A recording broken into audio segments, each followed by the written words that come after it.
आज पूरे देश को मेरठ के मर्डर कांड ने हिलाकर रख दिया। लोगों को भरोसा ही नहीं हो रहा कि एक पत्नी ने अपने बॉयफ्रेंड के साथ मिलकर पहले तो पति का बड़ी बेरहमी से गला काटा, फिर उसकी लाश के 15 टुकड़े करके 15 टुकड़े अपने पति के लाश के किए बॉयफ्रेंड के साथ मिलकर और ठिकाने लगा दिए। इसके बाद पत्नी अपने बॉयफ्रेंड के साथ मूड फ्रेश करने, पति को मारने के बाद मूड फ्रेश करने मेरठ से मनाली चली गई ताकि बर्फीली वादियों में पति के मर्डर को भुलाया जा सके। दरअसल इस मर्डर के 3 किरदार हैं, जिसमें पहला किरदार है सौरभ, जिसका मर्डर हुआ है। दूसरा किरदार है सौरभ की पत्नी मुस्कान, जिस पर इस मर्डर का आरोप है। और तीसरा किरदार है साहिल, जो मुस्कान का बॉयफ्रेंड है। पुलिस के मुताबिक मुस्कान ने साहिल की मदद से ही अपने पति का बड़ी बेरहमी से मर्डर किया और फिर उसकी लाश को ठिकाने लगाकर घूमने चली गई।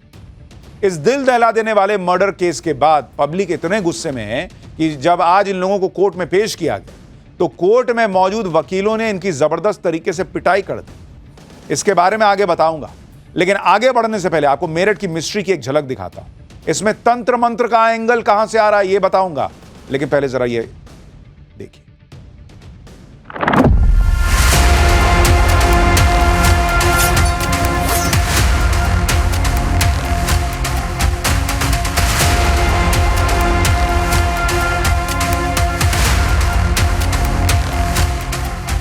तस्वीर को देखकर अंदाजा ये लगाया जा सकता है कि साहिल किस तरीके से अंधविश्वासी भी था। लोगों से कभी उसने बात भी नहीं की, नमस्ते राम राम कुछ नहीं, कोई त्योहारों पे एक्टिविटी में शामिल नहीं होना, पड़ोसियों से बिल्कुल अलग अलग थलग रहती थी।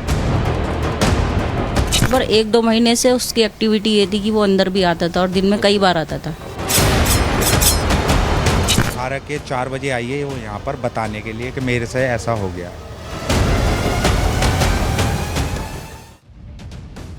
रिश्तों में बेवफाई के आपने बहुत से किस्से सुने होंगे, देखे होंगे, लेकिन इस मर्डर केस ने सबको हिलाकर रख दिया।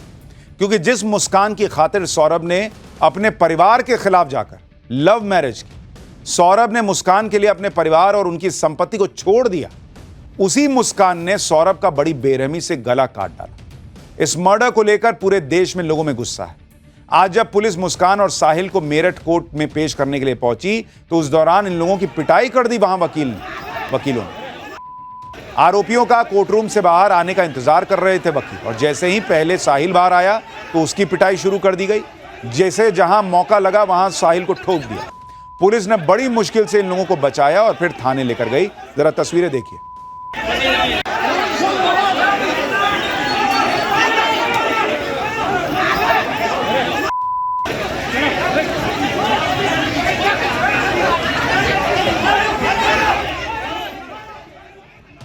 लोगों का गुस्सा इस बात पर भी है कि अगर मुस्कान चाहती तो अपने पति सौरभ को तलाक देकर साहिल से रिश्ता जोड़ सकती थी, लेकिन उसने सौरभ को छोड़ने की बजाय उसे बेरहमी से मार दिया। दरअसल 4 मार्च की रात मुस्कान ने अपने पति को खाने में नशीली दवा मिलाकर बेहोश कर दिया। बेहोशी के बाद मुस्कान ने अपने दोस्त साहिल को अपने घर बुलाया। पहले से तय प्लानिंग के तहत साहिल एक तेज धार वाला चाकू और उस तरह लेकर आया। इसके बाद मुस्कान और साहिल ने मिलकर सौरभ के सीने में ताबड़तोड़ वार किया और उसकी हत्या कर दी।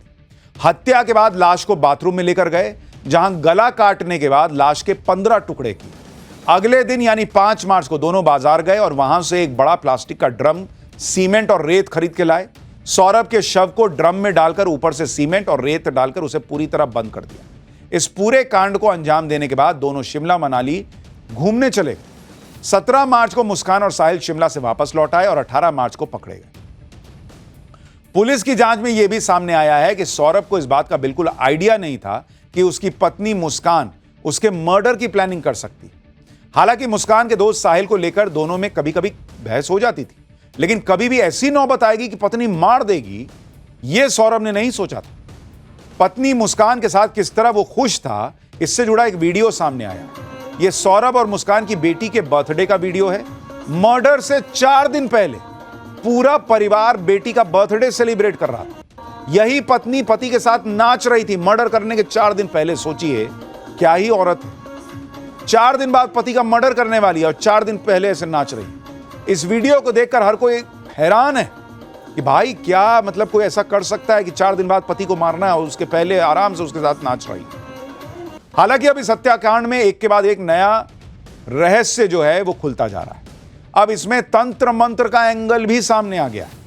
साहिल दैवीय शक्ति में भरोसा करता था जिसने मर्डर किया ये बॉयफ्रेंड।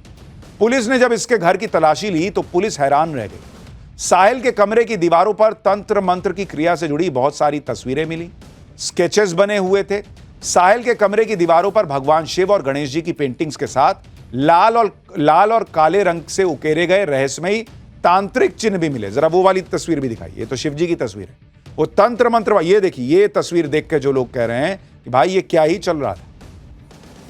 लेकिन एक पेंटिंग देखकर पुलिस के भी होश उड़ गए। साहिल ने अपने कमरे की दीवार पर एक शैतान की पेंटिंग बनाई हुई थी जो काला जादू और नकारात्मक शक्तियों का प्रतीक माना जाता है।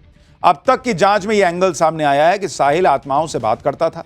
पुलिस यह जानने की कोशिश कर रही है कि आखिर साहिल ने शैतान की पेंटिंग क्यों बनाई। साहिल की मनगढ़ंत कहानी है ये, या इस पेंटिंग के जरिए साहिल कोई तंत्र मंत्र करता था। साहिल के कमरे में पुलिस को एक बिल्ली भी मिली है। बताया जा रहा है कि यह साहिल की पालतू बिल्ली है। अक्सर जादू टोना करने वाले लोग बिल्ली का इस्तेमाल करते हैं, यह कहा जाता है। इसलिए पुलिस को शक है कि साहिल काला जादू करता था और तांत्रिक या अघोरी बनना चाहता। पुलिस कह रही है कि मुस्कान जानती थी कि साहिल अंधविश्वासी है। इसी बात का फायदा उसने उठाया। और आगे बढ़ने से पहले आपको साहिल के कमरे में लेकर चलता हूं, जहां से हमारे रिपोर्टर अनुज मिश्रा ने हैरान करने वाली रिपोर्ट भेजी। इस वक्त हम आरोपी साहिल के घर पर मौजूद हैं। हम उसके कमरे में चलते हैं और हम जब यहाँ पर पहुँचे तो यहाँ पर जो तस्वीरें बनी थी, जो कमरे की हालत थी, उसको देखकर हम भी सन्न रह गए। सबसे पहले हम दीवारों की तस्वीरें आपको दिखाते हैं। आप देख सकते हैं यहाँ पर बाकायदा शंकर भगवान का चित्र जो है वो उसने बनाया है, गणेश भगवान का चित्र है। और यहाँ पर जब हमारी नज़र इस तस्वीर पे पड़ती है तो ये तस्वीर आप देखिए, एक लड़की जो है वो किस तरीके से अकेले यहाँ पर बैठी हुई है। बाकायदा ऊपर दिल का निशान है जाहिर तौर पर। और यहाँ पर ये देखिए, एक शख्स जो है वो चांद पर किस तरीके से चलने की कोशिश कर रहा है। इस तरीके की तस्वीरें जो हैं आपको दीवार पर साफ तौर पर देखने को मिलेगी। वहीं दूसरी तरफ एक तस्वीर आपको हम और दिखाते हैं, किस तरीके से सिगरेट लिए हुए हाथ की ये तस्वीर, हाथ के पंजे की ये तस्वीर आप साफ तौर पर देख सकते हैं। वहीं दूसरी तरफ पुलिस की जांच में यह बात सामने आई है कि साहिल और मुस्कान नशे के आदी थे। दोनों हर तरह का नशा करते थे। पुलिस जब साहिल के कमरे की तलाशी लेने पहुंची तो वहां कई तरह के नशे के सामान भी मिले। इसी नशे की वजह से मुस्कान और साहिल की दोस्ती पक्की होती चली गई और उसने धीरे धीरे साहिल को इस मर्डर के लिए तैयार कर लिया, कहा जा रहा है। मुस्कान साहिल को बताती थी कि उसे दिव्य और पारलौकिक शक्तियों का आभास होता है। मुस्कान साहिल को भगवान शिव की तरह और अपने आप को पार्वती की तरह बताती थी। मुस्कान ने ही साहिल को कहा था कि देवी मां ने खुद उसे सौरभ का वध करने के लिए कहा। मुस्कान ने स्नैपचैट पर साहिल की मर चुकी मां के नाम से एक आईडी बनाई थी, जिससे मुस्कान खुद को मैसेज भेजती थी, जिसे दिखाकर मुस्कान साहिल को कहती थी कि वो उसकी मां की आत्मा से बात करती है। इसी बात का फायदा उठाकर मुस्कान ने साहिल को मर्डर के लिए तैयार कर लिया। यानी अजीब अजीब बातें जो हैं वो निकल कर आ रही हैं और ये जांच जैसे जैसे आगे बढ़ेगी चीजें और स्पष्ट होंगी।